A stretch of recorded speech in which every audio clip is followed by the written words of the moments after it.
From the New York Times, I'm Katrin Benhold. This is The Daily.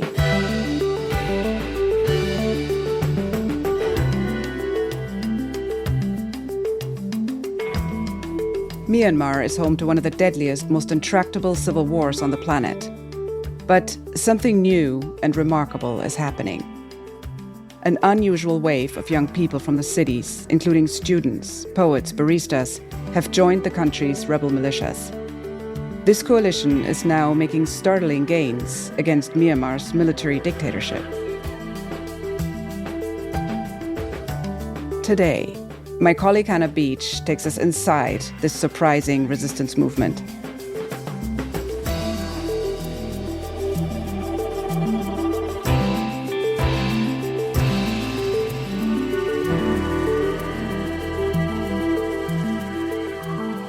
It's Monday, June 24th. Hannah, you've been covering a war that is barely getting any attention in the world. We hear a lot about Gaza and Ukraine, but you've been covering this war in Myanmar. And now, 3 years in, something is shifting in a really unexpected way. Tell us what's happening. I think when we imagine a civil war in Southeast Asia, we expect, guerrillas in combat fatigues fighting in the jungle. And yes, you do have those longtime rebel fighters, but what's happening now is that these veteran soldiers have partnered with a new and exciting force, which is young people from the cities who have joined together with these old guys, and they've decided to fight the good fight for an ideal called democracy. And remarkably, 3 years after the civil war began, they're starting to win. Wow. And just for context, remind us how this war started. Where are we in this story? So for about 50 years, Myanmar was stuck in this kind of awful, preserved in amber military dictatorship. Mm-hmm. And then about a decade ago, the Myanmar military leaders, they started to peacefully transfer some of the power to a democratically elected leadership. And that civilian leadership was led by, I think, the one Burmese person that people might know, Aung San Suu Kyi. She's a Nobel Peace Prize laureate, and she's very eloquent in English. And she was this kind of paragon of democracy and nonviolent resistance to this big, bad military dictatorship. Yeah, I remember actually how she was celebrated. There were sort of pop art posters of her for sale, and she gave lectures in Oxford. And of course, even Obama visited her. Exactly. She was up there with the Dalai Lama, with Nelson Mandela. And so, yes, you're right. President Obama visited not once, but twice. To this little country in Southeast Asia that people had barely heard of. But then the Myanmar military unleashed an ethnic cleansing campaign against the ethnic minority Rohingya Muslims. And Aung San Suu Kyi, who was constantly under pressure from the military, goes to an international court and defends the military against charges of genocide. And it's at that moment where all these world leaders who'd wanted to associate themselves with the great things that were happening in Myanmar were a little bit embarrassed. And foreign governments just sort of backed away. Right. So Aung San Suu Kyi, who represented, in a way, the hope of democracy to many in the West, sides with the military on persecuting the Rohingya. And it's a real embarrassment for all the people that endorsed and supported her. Yeah, and I think that's the context in which this coup happens, right? So February 2021, the military arrests the civilian leadership of the country, puts Aung San Suu Kyi in jail. And the people who suddenly lose so much from the resumption of military rule go out on the streets. And there are millions of people on the streets who are peacefully protesting. And the military does what it has done over and over and over again with pro-democracy movements in Myanmar, which is to shoot people on the streets. And that catalyzes a lot of young people, doctors and lawyers and engineers and airplane mechanics and poets and civil servants to do something unprecedented, which is to escape from the cities and make their way to the borderlands of Myanmar, where a bunch of ethnic militias have for generations been fighting the military junta. And they join with these ethnic militias and form a unified armed resistance. So students and other young people from the cities join this armed resistance against a real army with a brutal history. It doesn't really sound like they stand a chance. It doesn't. And I think those of us who've watched Myanmar for a while sort of expected it to be a David and Goliath story in which Goliath wins. Mm-hmm. But a few months ago, I started hearing something that surprised me, which is that a coalition of these resistance groups, these militias, had launched an offensive. And within a few months, you had dozens of towns that changed from junta control to rebel control. You had hundreds of Myanmar army outposts that changed hands to resistance control. And so by the time the kind of dust settled, you had a situation in which more than half of the territory of Myanmar is now in resistance hands. Wow. It is an unprecedented rate of success for a ragtag group, some of whom 2 years ago had never even picked up a gun. I mean, that's incredible. So they basically won back more than half of the territory. And they did so in just a few months. How is that possible? I mean, what are these rebels doing? Yeah, that's a question that I really wanted the answer to as well. And that's the main reason that I worked with our security team and my editors to be able to organize a trip back to Myanmar. We're traveling on a road that is often mined, so the driver is trying to be as careful as possible. To actually get there, we went in a pretty convoluted route because the main roads in the area where we were, which is called Karenni State, are mostly within sights of the Myanmar military. And so we were worried about being targets. And so we had to take back jungle roads. And all of a sudden, I see in front of me a very brown, flat river. And I'm looking at it, and I see absolutely no bridge. And we're in this pickup truck. And I think, how in the world are we going to cross this river? So here is a boat. And here is our car. And I see in front of me these sort of long boats with engines on the back. And in between these boats, they have kind of pieces of wood, like planks. And apparently our car is going to go on there, which seems like a mathematical impossibility, but we'll see how it goes. And we go over these two planks. I hope he's got good driving skills. Whoa, here we go, here we go, here we go. Whoa. And suddenly we have landed on top, and we're balanced in between the two boats. And this is our car ferry. A car ferry, Karenni style. This is the kind of ingenuity that happens in times of war. So we're back on these jungle roads, and our destination is a place where a rebel group called the KNDF, the Karenni Nationalities Defense Force, is setting up a functional government in a place that until really recently had been the site of incredibly intense fighting. And after hour of going either through jungles or passing these empty villages, suddenly we started seeing people, and we started seeing livestock, and we started seeing cars. And we pull up in sort of like a parking lot, and a guy comes up to me, and he uses the former name for Myanmar, which is Burma, and he says, "Welcome to free Burma." Wow. So you are now in rebel-held territory. And what does free Burma look like? Free Burma is this weird combination of young students who really want to engage in deep conversations about Marxism and about democracy, except you're in the middle of the jungle and, you hear mortars every now and then. And They've had to build everything themselves. They've set up refugee camps for displaced people, a whole functioning government administration in the jungle hills of the poorest state in Myanmar. And the amazing thing is they've built all of this without a functioning power grid. There's no running water, there are no phone lines, and there's no normal internet.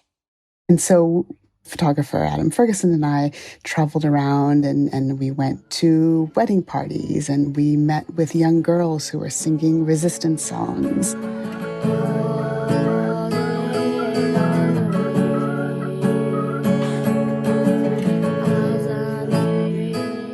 I don't speak Burmese, but I'm listening to these songs and the melody is sort of transporting me. And then as I was listening to the lyrics, it was Burmese, Burmese, Burmese, and all of a sudden I hear the words democracy.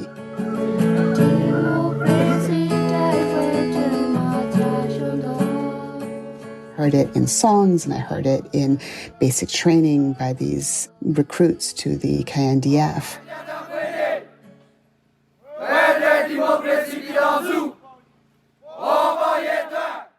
And I asked around, and it turns out that the phrase democracy doesn't really have a translation in Burmese.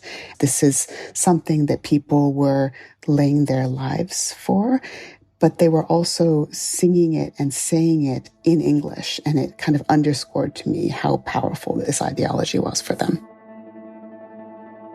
And so I wanted to go and embed with this force and see what they were doing and understand the motivations of some of these people who had joined this rebel force.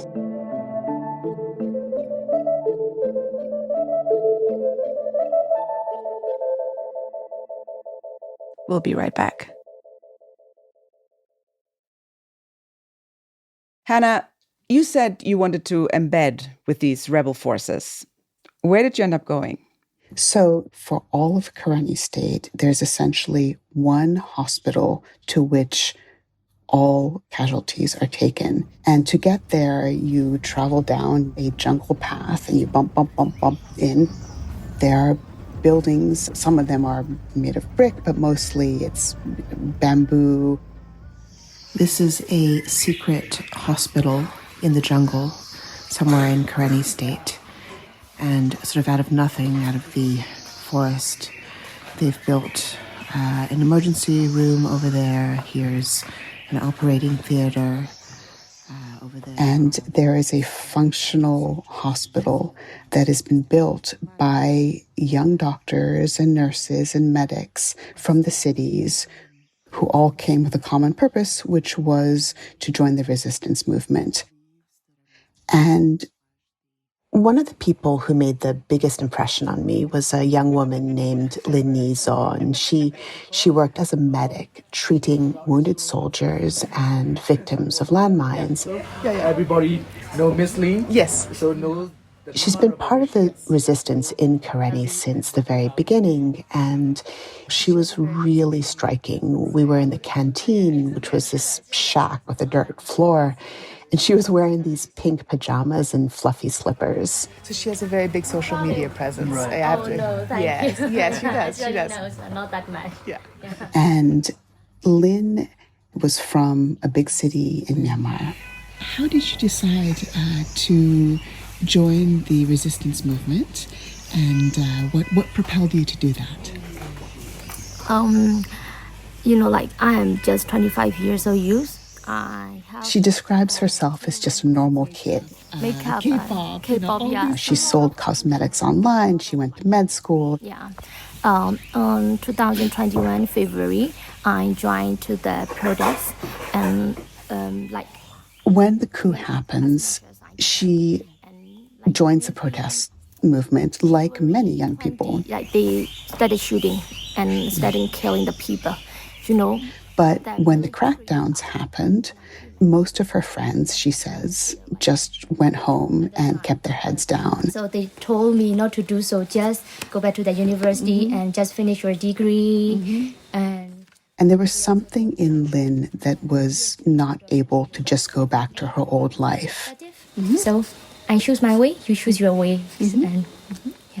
And so she made this decision to run away. And became part of this resistance movement. And what was that transition like? I mean, that's quite a big thing to go to the jungle and completely change your life. I think it was really, really hard. I mean, it is an intense experience for a comfortable city girl to end up in the middle of jungle warfare. And she has been working. She actually doesn't have her medical degree because she left before she was able to get it. But every day she is working triage and she is wrapping bullet wounds and getting pieces of shrapnel out of wounded soldiers. She has a saw that she uses for amputations for the victims of landmines. A saw? A saw, yes. Yeah, everybody has their own saw. And she is getting kind of a medical education that you would never get, in the theoretical world of a medical university. She is trained to plunge her hands into the chest cavities of wounded soldiers to extract pieces of shrapnel. And what she has is a commitment to this idea of democracy that I think is extraordinarily powerful. And she is literally laying down her life for that cause. And Lynn is just one member of hundreds of groups with tens of thousands of people in them in this resistance, which at this moment of time seem to really be turning the tide against the military. It's so clear that these rebels are fighting for something they really believe in. But how is this coalition, how are these groups, like the KNDF you spent time with, actually winning territory back from a professional military? Yeah, I mean, you're right. The Myanmar military is very well equipped. It has fighter jets. It has big, bad war-making machines. But one of the things that the rebels have is kind of a game changer and an equalizer in modern warfare. And that's a cheap, homemade drone. You mean like a very simple drone, the kind that I bought for my daughter at Best Buy? Yeah, so if you take that drone that you got for your daughter at Best Buy and you hand it to a Karenni rebel soldier and they go on the internet and they start communicating with somebody in Ukraine, they take that very simple drone and they start adding bits and pieces to it and they change something that is used for photography and they turn it into a machine that can drop bombs on the enemy front lines. Wow. So they're actually communicating with other pro-democracy fighters, if you will, in Ukraine and other places about how to do this. Yeah, and it was really remarkable because when I went to the drone base of the KNDF, they were using laser cutters, they were using 3D printers, and they were creating kind of a modern fleet of drones that has the potential to fight against something like a fighter jet. And that really is a game changer. It's interesting. So these rebel drones are clearly proving to be a real headache for the military. Is that the main reason? Or is there anything else that explains the rebel success? I think the main reason is this really unlikely alliance that has formed between the kids from the cities who have come to the jungles and this array of ethnic militias. Some of these ethnic militias, in a complicated way, don't like each other. And so not only are they fighting the junta, but they're also fighting themselves. And what has changed for the first time since the coup is that these ethnic militias that had these kind of internecine problems have decided to unify for a common goal, which is to fight the junta. And they're beginning to train and help the young people who are coming from the cities. And that's really something that's never happened before. Mm-hmm. Most of these young people from the cities may have played video games. That was their experience of war beforehand. And then they're coming into the jungle and they don't know how to fight. I mean, they shouldn't know how to fight. But they were given training and weapons and kind of military know-how, how to throw a grenade, how to protect yourself, basic first aid. All of these things were being taught to them. And these city kids have been fighting and dying alongside members of these ethnic militias. And I think this trust that has developed between them has really changed the tenor of the war. So, given that they're gaining territory, given that this alliance for the first time seems to be holding, is there a chance that they actually win? That's a very good question. As difficult as what has happened has been for the resistance, I think it's the easy part. Capturing remote areas is a lot easier than moving into the heartland of the country where the big cities are. And that's going to be a really difficult thing for the resistance to be able to push into and claim. So what lies ahead is the really tough part. Oh, yes. Let's say somehow the resistance is able to push in and put the junta on its back heels in the heartland and kick them out of some big cities. At a certain point, I think members of their alliance are going to realize that they have fundamentally different goals. Mm-hmm. Some of the ethnic militias want to become independent of a country called Myanmar. Some of them want to control the gains of an illicit economy. Myanmar is one of the biggest producers of methamphetamine, of fentanyl, of opium. And then there are also some people who really want democracy. And so it's very hard to imagine, even if they succeed militarily, for these groups to be able to agree on what they envision Myanmar to look like. So does that mean the idea of some future united democracy is not actually realistic? Across these different groups, everybody agrees the idea of federal democracy is a good thing. I don't know when it comes down to actually forming a new government, should the resistance be able to do so, whether the temptation of power will prove to be a more potent force than this gauzy idea of federal democracy. And I think the reality right now, and even should the resistance win, is a Myanmar that is fractured and splintered. So what does that mean for the young people fighting in the jungle? Are they talking about this? Are they conscious of the risks of their country being fractured and splintered? And are they prepared for such an outcome?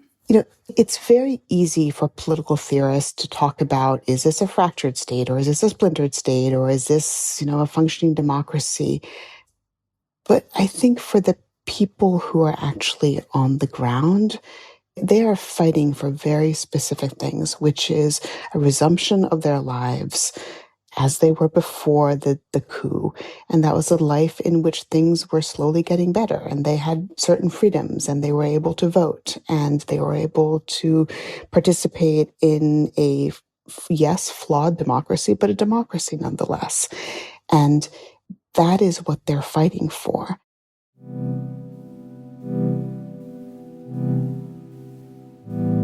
And revolutions fail, and they fail, and they fail until they succeed. And I think for the young people who are in Myanmar, they are willing to give their lives for what maybe to me seems a slim chance, but for them, it's what keeps them going day after day in the jungles to fight for a better future for young people and for all the people in Myanmar.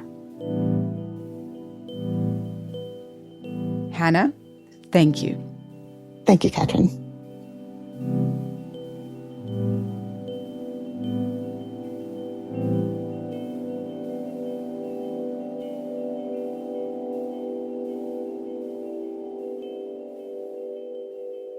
We'll be right back.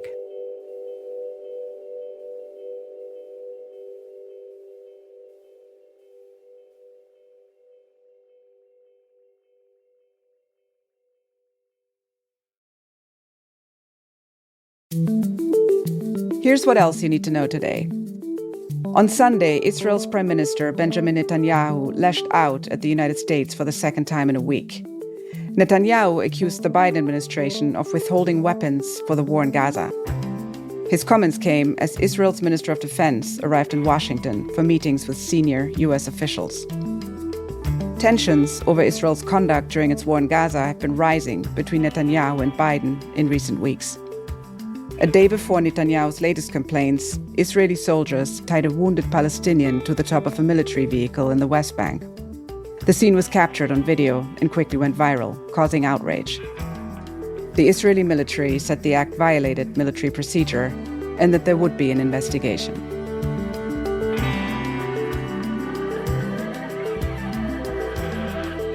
Today's episode was produced by Shannon Lin, Nina Feldman, Rochelle Bonja, with help from Asta Chaturvedi. It was edited by MJ Davis-Lynn with help from Patricia Willens. Contains original music by Dan Powell and Diane Wang and was engineered by Chris Wood. Our theme music is by Jim Brunberg and Ben Landswork of Wanderly.